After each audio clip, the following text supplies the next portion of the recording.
Hey YouTubers, what's up? Over the weekend I had posted a 13-minute video, which you're watching part one of now.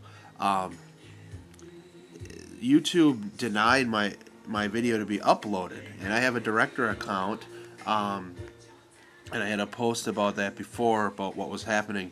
Because I have a director's account, I thought I could go over 10 minutes as long as the video was under a certain size. Well, I got, thankfully, a letter back from customer service today that there's a new thing on the director accounts. The director accounts allow you to customize your homepage and have a logo or something or another and customize when you upload your videos, but it no longer has the 10-minute thing. That's something else you have to apply for, and it currently isn't working. It says it's going to be inactive for a while. So, as much as I hate to do this, the video you're about to watch, I'm going to split in half, just at a logical point. I didn't create this, you know, with the idea that it'd fit into a 10-minute block.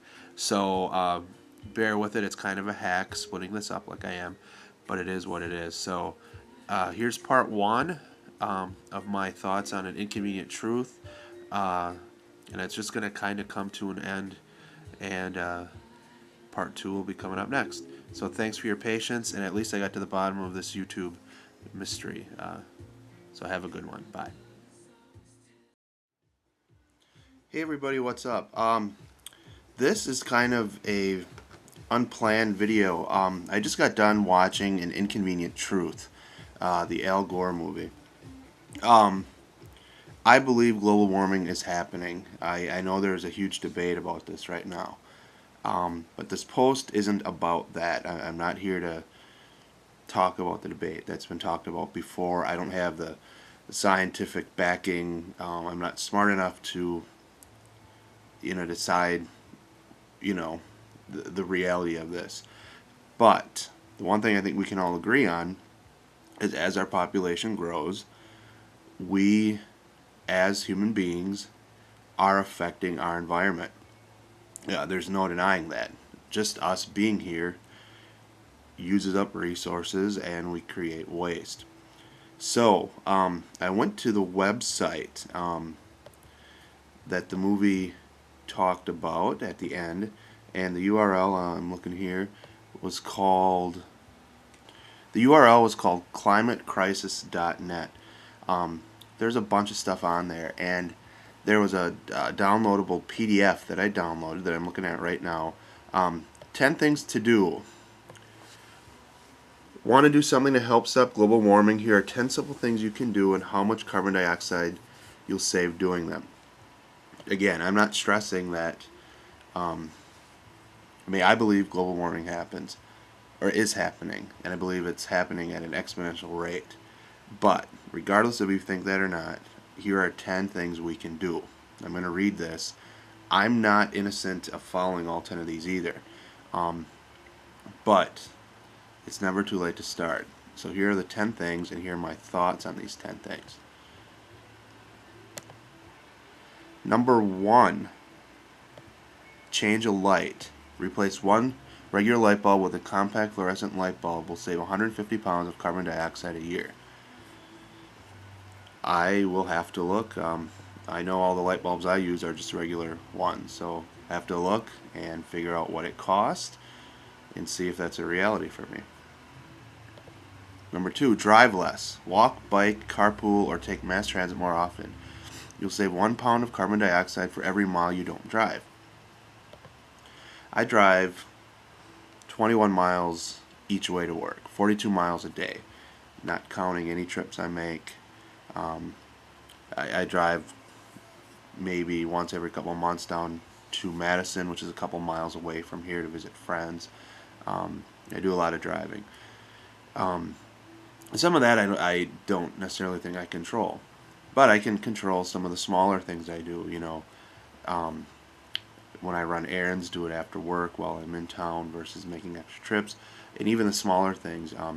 I live in a small town, and my sister lives 2 miles away. In about an hour, I have to leave for my nephew's birthday party. Well, I don't even know the temperature here. It's a cold winter day. It's probably in the teens, but I'm going to walk there. I'll save 4 miles there and back.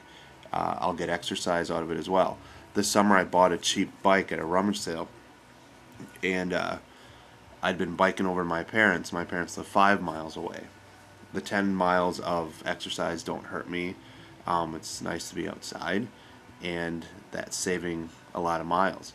Um, the way I look at this, you've got the bigger picture, which is the 42 miles a day I drive, and then there's a smaller picture, all the little 2s and 5s and 10 miles that we put on our car. And in the way I see it, it's a lot like a savings account. Everybody has rent or a mortgage or something to pay, but it's those small things, that you're constantly shelling out money, that if you save on that, that's what adds up as well. So that's something I'm going to even try to do more of than I have been doing. Uh, Check your tires. Keep your tires inflated properly can improve gas mileage by more than 3%. Every gallon of gasoline saved keeps 20 pounds carbon dioxide out of the atmosphere. Um, on that level, one of the other things that I know is true is driving the speed limit affects your gas mileage. The faster you go, if you barrel down, you get poorer gas mileage. I'm a heavy foot. I go 80 miles an hour on the 65 mile an hour highway, and I've been trying really hard to go the speed limit. Um, I know when I go the speed limit, I was doing this when gas was up to what, $3.50 a gallon or whatever.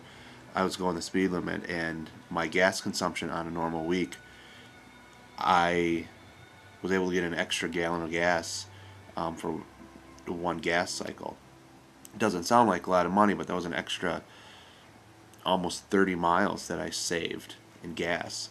Um, so the tires, getting better gas mileage. It's a little thing, but it means a lot. Use less hot water. It takes a lot of energy to heat water. Use less hot water by installing low-flow shower head.